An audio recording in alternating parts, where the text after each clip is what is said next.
एक तपता हुआ बंजर रेगिस्तान, चारों तरफ सूखी फटी हुई बेजान जमीन और धूल का उड़ता हुआ गुबार। इस बंजर सन्नाटे के बीचों बीच एक शख्स खड़ा है जिसके हाथ में कोई जादुई छड़ी या कोई आधुनिक मशीन नहीं है।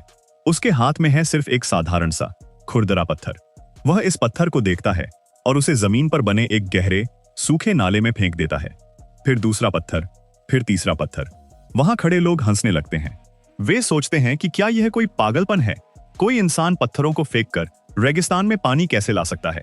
लेकिन जरा रुकिए, जैसे जैसे वे पत्थर एक के ऊपर एक जमा होने लगते हैं, जमीन के नीचे एक खौफनाक और रहस्यमयी हलचल शुरू हो जाती है। अचानक हवा में एक अजीब सी नमी महसूस होने लगती है। बेजान मिट्टी के नीचे से पानी का एक सैलाब उमड़ने लगता है और देखते ही देखते सूखी घाटी के बीच से एक जिंदा नदी बहने लगती है।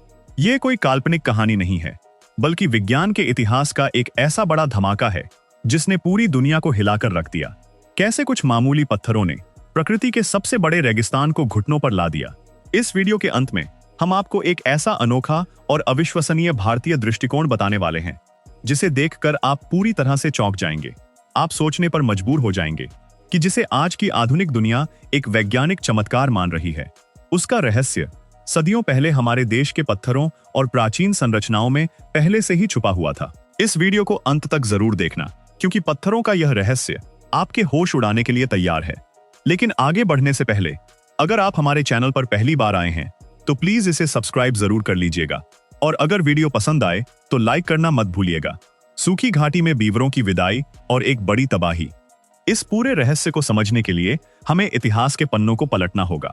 कहानी की शुरुआत होती है अमेरिका के ओरेगन प्रांत के एक सूखे इलाके से, जिसे कैंप क्रीक कहा जाता है। यह एक ऐसी घाटी थी जो साल के 11 महीने पूरी तरह से सूखी रहती थी। लेकिन 1820 के दशक में यहाँ इंसानी लालच ने पैर पसारे। उस दौर में एक बड़ी व्यापारिक कंपनी ने एक बहुत ही अजीब और विनाशकारी नीति अपनाई। उन्होंने इस पूरे इलाके से बीवरों, जिसे ऊद बिलाव कहते हैं, को पूरी तरह से खत्म करने का फैसला किया ताकि दूसरे शिकारी यहाँ आने की हिम्मत न कर सकें। बीवर वे छोटे छोटे जानवर होते हैं जो बहते पानी में लकड़ियों से प्राकृतिक बांध बनाते हैं। जब इन बीवरों को यहाँ से हमेशा के लिए मिटा दिया गया तो इस जमीन का पूरा प्राकृतिक संतुलन ही बिगड़ गया। पानी को रोकने वाले वे लकड़ी के बांध धीरे धीरे सड़कर टूट गए और पूरी घाटी एक सूखे गटर में बदल गई। गटर बनाम स्पंज, पत्थरों की असली वैज्ञानिक शक्ति। जब प्राकृतिक बांध टूट गए तो नदी का स्वभाव भी पूरी तरह बदल गया। जब भी तेज बारिश होती, पानी बहुत तेजी से बहता और अपने साथ सारी उपजाऊ मिट्टी को बहा ले जाता। इस तेज बहाव के कारण नदी की जमीन 6 फीट नीचे धंस गई। विज्ञान की भाषा में इसे चैनल इन सीजन कहा जाता है। इसे एक आसान उदाहरण से समझिए। जब बारिश का पानी किसी सीमेंट के गटर पर गिरता है तो वह 10 मिनट में बहकर गायब हो जाता है। लेकिन वही पानी जब किसी स्पंज पर गिरता है तो वह पानी को सोख लेता है और कई दिनों तक धीरे धीरे नमी बाहर निकालता रहता है। बीवरों के बिना यह पूरी घाटी एक गटर बन चुकी थी। जो पानी जमीन के अंदर जाना चाहिए था वह बहकर गायब हो जाता था। ऊपर से मवेशियों की अंधाधुंध चराई ने हरियाली को पूरी तरह से खत्म कर दिया। इसके बाद यहाँ पश्चिमी जुनिपर के पेड़ बहुत तेजी से फैल गए, जो बहुत ज्यादा पानी पीते हैं। जुलाई आते आते ये पूरी घाटी पूरी तरह से सूख जाती थी और बेजान पत्थरों का ढेर बन जाती थी। 1,40,000 एकड़ बंजर जमीन और पत्थरों का अजीबोगरीब खेल।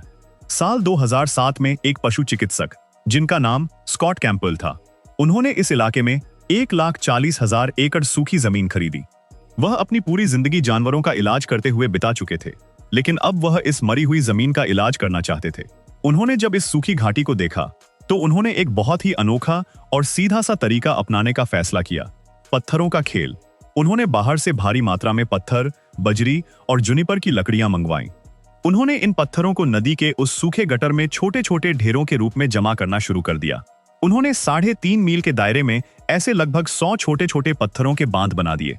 पड़ोसियों ने जब एक अमीर आदमी को इस तरह सूखे नाले में पत्थर फेंकते देखा तो उन्होंने सोचा कि यह आदमी अपनी दौलत और समय दोनों बर्बाद कर रहा है। लेकिन स्कॉट जानते थे कि वे कोई सीमेंट का पक्का बांध नहीं बना रहे हैं। वे पत्थरों के ऐसे रिसावदार बांध बना रहे थे जो पानी को रोकते नहीं, बल्कि उसकी रफ्तार को धीमा कर देते हैं। जब पानी इन पत्थरों के बीच से रिसकर निकलता है तो उसकी ताकत कम हो जाती है। जब पानी के पैदा होते ही कानून ने खड़े कर दिए हाथ। स्कॉट कैंपबेल के पत्थरों के इस प्रयोग ने कुछ ही महीनों में वह कर दिखाया जिसकी किसी ने कल्पना भी नहीं की थी। जैसे ही पानी की रफ्तार पत्थरों के टकराने से धीमी हुई, वह पानी जमीन के किनारों से बाहर फैलने लगा और जमीन के नीचे सोखने लगा। देखते ही देखते जो नाला अगस्त के महीने में धूल उड़ाता था, वहां साल भर पानी बहने लगा। पानी इतना साफ हो गया कि उसमें स्थानीय ट्राउट मछलियां तैरने लगी। लेकिन इस भलाई का इनाम उन्हें बहुत ही अजीब तरीके से मिला। राज्य के जल नियामकों की नजर इस बहती हुई नदी पर पड़ी। उन्होंने देखा कि एक आदमी ने बिना सरकारी अनुमति के एक जलमार्ग को बदल दिया है। राज्य के कानून के अनुसार अगर किसी नाले में साल भर पानी बहता है और उसमें मछलियां रहती हैं, तो वह संपत्ति राज्य सरकार की हो जाती है। स्कॉट कैंपबेल ने जब पत्थरों को फेंकना शुरू किया था, तब वहां कोई पानी नहीं था, इसलिए किसी अनुमति की जरूरत नहीं थी। लेकिन उनके पत्थरों के कारण ही पानी आया, और पानी आते ही उनका खुद का काम कानूनन अवैध हो गया। सरकार ने उन पर भारी जुर्माना लगा दिया और उनके इन पत्थरों के बांधों को हटाने का आदेश दे दिया। यह एक ऐसी अजीब स्थिति थी जहां जीवन वापस लाने की सजा दी जा रही थी। आग की लपटों के सामने जब पत्थरों का जादू ढाल बन गया। यह कानूनी लड़ाई अभी चल ही रही थी कि साल 2015 की गर्मियों में इस इलाके में एक बहुत बड़ी और भयानक प्राकृतिक आपदा आई।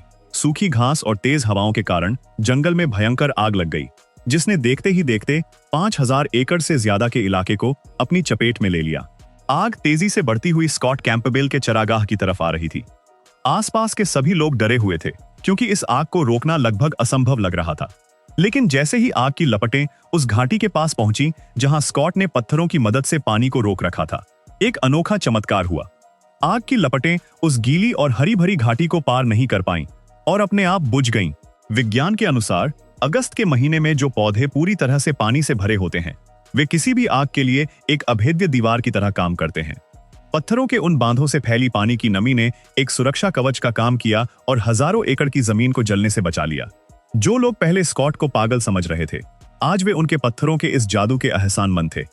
प्रकृति का अपना रिबूट बटन, मछलियों और बीवरों की वापसी। इस आग के हादसे के बाद सरकार और वैज्ञानिकों की आंखें भी खुल गईं। उन्हें समझ आया कि जो काम करोड़ों डॉलर खर्च करके बड़ी बड़ी मशीनें नहीं कर पाती, वह काम पत्थरों के छोटे छोटे ढेरों ने कर दिखाया था। कुछ ही समय में यहाँ एक और बड़ा बदलाव देखा गया। जैसे ही पानी का बहाव स्थिर हुआ, इस इलाके में असली बीवर खुद ब खुद वापस लौटने लगे। उन्हें कहीं से लाया नहीं गया था, बल्कि रहने लायक माहौल देखकर वे अपने आप आ गए। बीवरों के आने का सबसे बड़ा फायदा यह हुआ कि अब इंसानों को उन बांधों की देखभाल करने की जरूरत नहीं थी। बीवर हर रात बिना किसी पैसे के उन पत्थरों के बांधों की मरम्मत खुद करने लगे। इसके साथ ही स्कॉट ने मवेशियों के चरने के तरीके में भी बदलाव किया। उन्होंने घास को पूरी तरह खत्म होने से बचाने के लिए जानवरों को एक जगह ज्यादा समय तक रखने के बजाय लगातार दूसरी जगहों पर शिफ्ट करना शुरू किया। इससे उन्हें 1 एकड़ दलदली जमीन के बदले 6 एकड़ शानदार हरी भरी चरागाह मिल गई, जिसने चराई के पूरे गणित को ही बदल दिया। पत्थरों का वह प्राचीन भारतीय सच जो आपको हैरान कर देगा। अब समय आ गया है उस हैरान कर देने वाले भारतीय नजरिए को जानने का, जिसका वादा हमने वीडियो की शुरुआत में किया था। जब हम विकास और पर्यावरण की इस लड़ाई को देखते हैं, तो पश्चिमी दुनिया हमेशा इसे फाइलों, परमिटों और कड़े कानूनों के चश्मे से देखती है। लेकिन हमारे देश भारत की सोच हमेशा से इससे बहुत अलग और बेहद गहरी रही है। भारत में पानी और पत्थरों का रिश्ता सदियों पुराना है। हमारे पूर्वजों ने कभी भी पानी को रोकने के लिए भारी भरकम कंक्रीट के बांधों पर भरोसा नहीं किया। उन्होंने पत्थरों के बारीक विज्ञान को समझा। देश के विभिन्न हिस्सों में प्राचीन काल से ही पत्थरों को तराश कर ऐसी बावड़ियां, तालाब और जल मंदिर बनाए जाते थे जो बिना किसी मोटर या पंप के सिर्फ गुरुत्वाकर्षण और पत्थरों की रिसाव प्रणाली पर काम करते थे। सूखे इलाकों में पत्थरों को एक खास तरीके से जमा करके छोटे छोटे बांध बनाए जाते थे, जिन्हें स्थानीय भाषा में अलग अलग नामों से पुकारा जाता था। यह प्रणाली ठीक उसी तरह काम करती थी जैसे स्कॉट कैंपबेल ने अमेरिका में पत्थरों के ढेर लगाकर किया। जब बारिश का पानी इन पत्थरों से टकराता था, तो वह बहने के बजाय जमीन के अंदर समा जाता था, जिससे कुओं और भूजल का स्तर हमेशा बना रहता था। सबसे बड़ी बात यह है कि इसके लिए किसी सरकारी परमिट या कानून की जरूरत नहीं होती थी। यह समाज की अपनी जिम्मेदारी होती थी। लोग पत्थरों को सिर्फ निर्जीव नहीं मानते थे, बल्कि उन्हें पानी को सहेजने वाली एक पवित्र शक्ति के रूप में पूजते थे।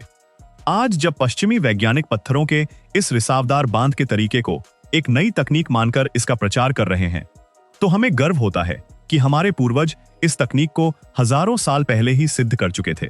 हमारा अंतिम फैसला।